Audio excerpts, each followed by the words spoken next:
अब अपन case number 2 पे चलते हैं। देखिए आपकी बुक का स्क्रीनशॉट है।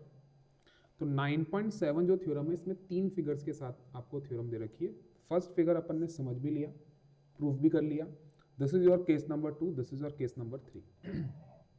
फिगर कैसा भी आ सकता है, इसके अलावा भी और भी कई सारे फिगर्स आ सकते हैं पर मेजरली ये 3 तरह के केस होते हैं आपके पास। ठीक है, तो अब अपन प्रूफ नहीं करेंगे, सिर्फ फिगर को समझेंगे कैसे काम कर रहा है, आपको समझना है। ठीक है, तो सबसे पहले अपन सेकंड फिगर मैंने यहाँ पर कट कर लिया है, थोड़ा इसको और बड़ा कर देता हूँ मैं। ठीक है ना, अब समझिए थ्योरम वही लगेगी, तो angle subtended by an arc at centre. अब यहाँ पर आर्क क्या है, तो यहाँ पर जो आर्क है वो ये है येलो वाली। अब आप ध्यान से देखोगे, जिन भी बच्चों को थोड़ी बहुत नॉलेज है तो वो समझ रहे होंगे कि यहाँ पर पी क्यू एक डायमीटर है। तो ये थ्योरम हम ये भी समझ सकते हैं कि सर ये थ्योरम अप्लाई होती है इन अ सेमी सर्कल के अंदर भी। ठीक है ना, चलो अभी थोड़ी देर के लिए आप उस चीज़ को भूल जाओ। तो अभी तो आप अपनी जो थ्योरम अपन ने जो पढ़ी थी उसी को याद रखते हैं कि आर्क है। ठीक है ना, कौन सी आर्क है, यहाँ पर आर्क पी क्यू हो रहे हैं। कौन सी आर्क है, पी क्यू। इस आर्क ने एक एंगल बनाया, कहाँ एंगल बनाया, सेंटर, यहां पर बनाया। और इसी आर्क के एंड पॉइंट ने एक एंगल बनाया, कहां बनाया, सरकमफेरेंस बनाया, एंगल ए बनाया। तो क्या होने वाला है, तो यहां पर भी वही चीज लगेगी, एंगल पी ओ क्यू जो होने वाला है वो डबल होने वाला है एंगल पी ए क्यू।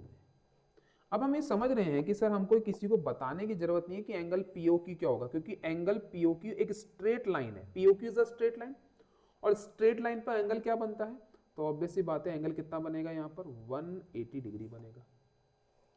तो twice of angle P A Q, let me delete this, P A Q. 2 कहां चला जाएगा, 2 चला जाएगा 180 के नीचे, तो एंगल कितना आ जाएगा, 90 डिग्री। तो एंगल पी ए क्यू कितना आ जाएगा आपका, 90 डिग्री आ जाएगा। अब इस चीज को आप समझो, जब इस तरह का फिगर बनेगा ना, मतलब कि आपकी जब आर्क सेमी सर्कल में बनेगी, आप समझिए जरा इस चीज को, ये जो फिगर था आपका, हमारी जो आर्क है वो किस तरह की आर्क है, ये समझने वाली बात है, देखने वाली बात है। ये जो आर्क है हमारी, वो एक्चुअल के अंदर एक डायामीटर बना रही है। पी क्यू क्या है, एक डायामीटर। क्यों, क्योंकि वो कहां से पास हो रहा है, सेंटर पर, और सेंटर पर एंगल कितना बन रहा है, 180 डिग्री। तो थ्योरम तो अप्लाई होगी, बट ये थ्योरम इतनी इजी है समझने के लिए कि सेमी सर्कल में बनने वाले एंगल हरदम 90 डिग्री होते हैं। तो हम ये कह सकते हैं कि angle in a semi circle is always equal to 90 degree. अब ये क्या कह रहा हूं मैं, इस चीज को समझना है आपको। आपका सेमी सर्कल का मतलब क्या होता है, कि ये सेमी सर्कल कैसे बनता है, कि एक सर्कल है, सेंटर है आपका, और आप उस पर एक इस तरह की लाइन, जो को डायामीटर हम कहते हैं, तो सेमी सर्कल बन जाता है। अरे भाई ये डायामीटर क्या है, बना तो आर्क ही रही है, ये आर्क है हमारी, अरे हाँ या ना। तो इस आर्क ने क्या किया, सेंटर पर एक एंगल बना दिया, स्ट्रेट लाइन तो 180 डिग्री बनेगा। अब यही ग्रीन वाली आर्क मान लो अदर पार्ट पर कोई एंगल बनाती है, यहां बना दिया, नीचे बना दिया, तो वो क्या बनेगा, 90 बनेगा। ये भी कितना बनेगा, 90। थ्योरम ऊपर भी अप्लाई करेंगे तो 90, नीचे अप्लाई करेंगे तो भी 90, क्योंकि थ्योरम तो कहती है कि आर्क सेंटर पर एंगल बनाए, remaining part of the circle में बनाए, ये थ्योरम अप्लाई होती है। तो सेंटर वाला डबल होता है, तो स्ट्रेट लाइन पे 180 हो गया, तो आपके पास कितना आएगा, 90 डिग्री। तो आप ये समझ सकते हैं कि सर जैसे ही सेमी सर्कल में कोई एंगल बनेगा, जैसे मान लो ये बनेगा, आप तुरंत बोल दोगे सर 90 डिग्री हो गया। क्यों, क्योंकि थ्योरम अप्लाई हो जाएगी कि सर ये हमारी आर्क है, इस आर्क के एंड पॉइंट से यहां पर एंगल कितना बन गया सर, यहां 180 डिग्री बन गया, तो यहां कितना बनेगा सर, 90 बनेगा। तो angle in a semi circle, मान लो ये है, कितना बनेगा यहां पर, आंख बंद करके 90, कितना बनेगा, आंख बंद करके 90। तो अगर सेमी सर्कल में कोई एंगल बनेगा, अब शर्त यही होनी चाहिए कि डायामीटर के एंड पॉइंट से एंगल बनना चाहिए। अब ऐसा नहीं कि आपके पास ऐसा कुछ बन गया मान लो, और ऐसा कुछ फिगर बन गया, तो अप्लाई नहीं होगा। क्यों, क्या ये सरकमफेरेंस पे एंगल बना, क्या नहीं, सेंटर पे तो 180 डिग्री बनेगा, पर यहां पर 90 नहीं बनेगा। सरकमफेरेंस पे बनना इट्स कंपलसरी। तो आई होप बच्चों तुम लोगों को ये सेकंड फिगर समझ में आया होगा। कौन सा वाला फिगर? ये वाला सेकंड वाला फिगर। ये तो मैंने प्रूफ कर ही दिया, ये मैंने आपको समझा दिया। उसके बाद थर्ड वाले पे चलेंगे। क्या आप लोगों को सेकंड समझ में आ गया अच्छे से? अब आ जाते हैं थर्ड वाले पे। इसी वीडियो में अपन समझ लेते हैं, वीडियो ज़्यादा लेंथी नहीं हुआ है ये, तो मैं पहले इसको कट कर लेता हूँ, ठीक है ना। एक मिनट, ठीक है, और नीचे ले चलते हैं इसको। और बहुत ही इंपॉर्टेंट है ये भी, ठीक है, बहुत बहुत बहुत इंपॉर्टेंट है। अब आई होप बच्चों तुम लोगों को आर्क समझ में आ रहा होगा। तो यहां पर अब हम क्या कह सकते हैं, ये जो हमारी आर्क है, ये जो मेरी आर्क है, ठीक है ना। अब इसने एक एंगल बनाया, कहाँ एंगल बनाया? ये वाला एंगल, डॉटेड। बट ध्यान रखने वाली बात ये है कि हमारी जो आर्क है ना, इस बार आप ये देखो, मैं आपको दो आर्क बना के देता हूं सर्कल में। एक ये आर्क बनाई मैंने, मान लो ग्रीन से दिखाता हूं, एक आर्क ये बनाई, ठीक है ना। एक और सर्कल मैंने बनाया, एक आर्क मैंने सेमी सर्कल बना लेता हूं, एक आर्क मैंने ये बनाई। मेरे पास यहाँ पर दो केस है, केस ए, बी और सी। यहाँ पर अगर मैं आपसे पूछूंगा सबसे बड़ी आर्क कौन सी है, तो आप तुरंत बोलोगे सर ए है।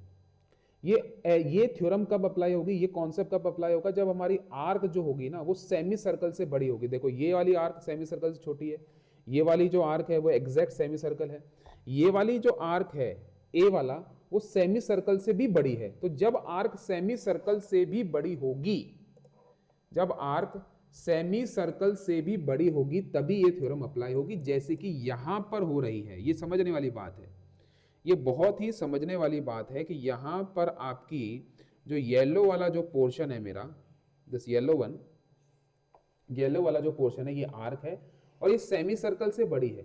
तो हम लोग क्या कहते हैं कि अब इस आर्क ने अगेन दो एंगल बनाए, एक तो ये बनाया और एक ये बनाया।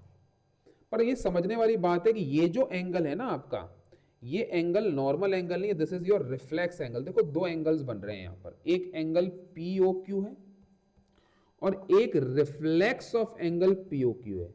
रिफ्लेक्स ऑफ एंगल क्या होता है? जो 180 से तो बड़ा होता है बट 360 से छोटा होता है। जब भी कोई एंगल बनते हैं हरदम दो एंगल बनते हैं। जैसे कि मान लो मैंने एक एंगल बनाया, एंगल एओबी। तो देखो बच्चों यहाँ दो एंगल बन रहा है, एक तो ये बन रहा है जो कि मैंने ग्रीन से दिखा दिया, और एक एंगल ये बन रहा है। तो दो एंगल है, एक एंगल एओबी है और एक रिफ्लेक्स ऑफ एंगल एओबी है।